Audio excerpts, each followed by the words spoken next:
nanay. Ngunit, hindi dahil siya ay pinilit na maging isang responsable, ngunit dahil na rin sa kakulangan ng pera at kahirapan ng buhay.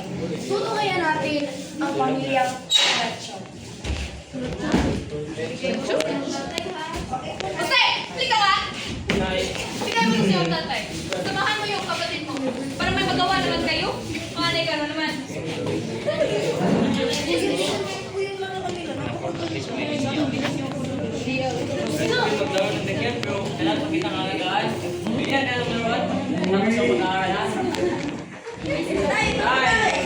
Uy, mga anak! Salamat ha! Tay, gusto na ni Bunso ng laruan?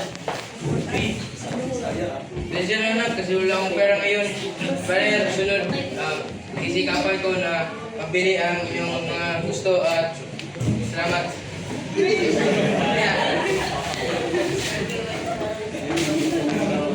Oh, dito ka na naman. May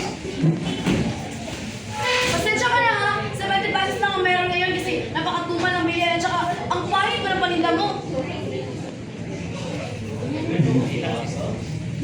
Oh, si kita, Nay. Hindi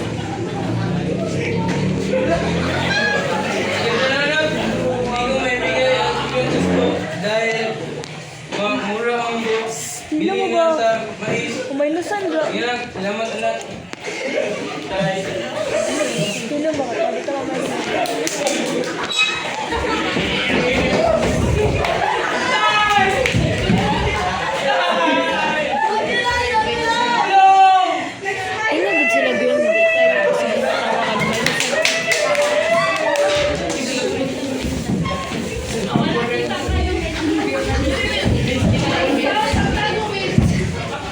Nay, si tatay! Masya! Napundahan! Ay, lasulit ni.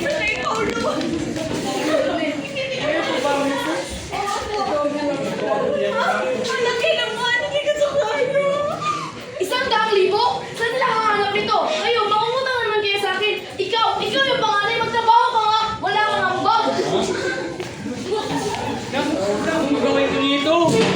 Nalilito na ako! Magandang umaga, class! Asan yung mga estudyante dito? Umaga po, ma'am. Oh, bakit kulang na naman kayo? Nasaan ba si Jose? Ano ba ito, ma'am? Ano naman yung dala-dala mo? Sige, magsisimula na tayo. Mag-init kayo dyan, ha? Yung galing SWAT.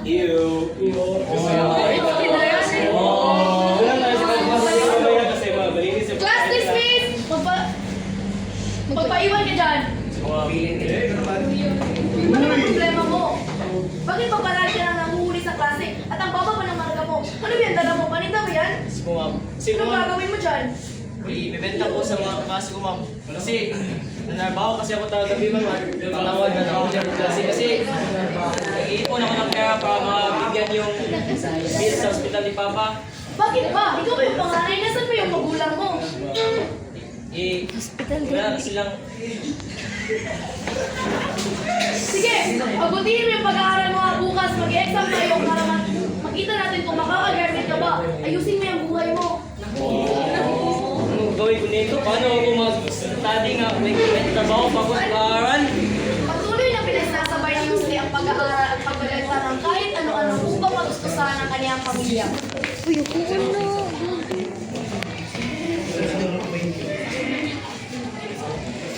At dumating na ang araw ng sahod at siya ay masayang pumunta sa kanyang ina. Nay! Nay! Nag-iipon na ako ng pera kung bayad ko Papa. Yung tatay. Salamat. Nagawa ko na ang lahat. Nabayaran ko na yung bill ni Papa. Bakit may kulang pa sa akin? Uyab. Magandang umaga, class! Ngayon, gagawin natin ang panghuling exam. At makikita natin kung makaka-graduate pa kayo o hindi. Ayusin nyo ha, lalo na ikaw.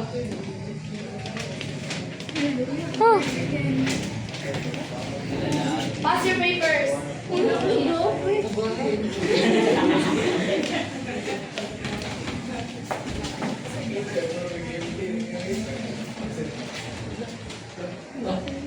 Sarap by drugs?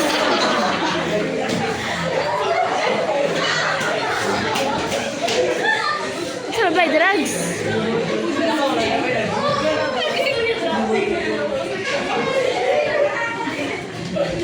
Ano sarap to? Okay, ngayon, Drugs? sasabihin ko na ang resulta ng exam kung nakapasa ba kayo at makakagraduate ba kayo. Bilisan nyo na! Ay, iyan, Giko. Cheat. Austria, congratulations. Congratulations. Alright, congratulations. Congratulations eh. Mabuti at kaya hapon mo pa yung grabe mo. Nag-cheat or nag-project? Dumating ang araw ng pagtatapos.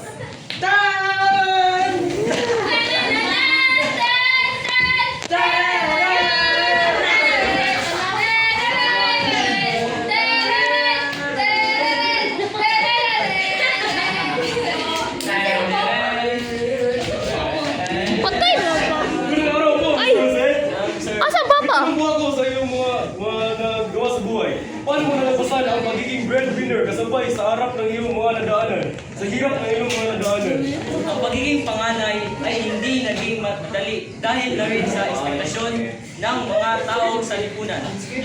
Wala ko siya nagsagat tayo. Sa akin, ngunit dahil na rin sa Sunod. pagmamahal sa pamilya at tiwala sa Diyos, nagawa ko na labanan to. At para naman sa mga panganay dyan, kaya natin to.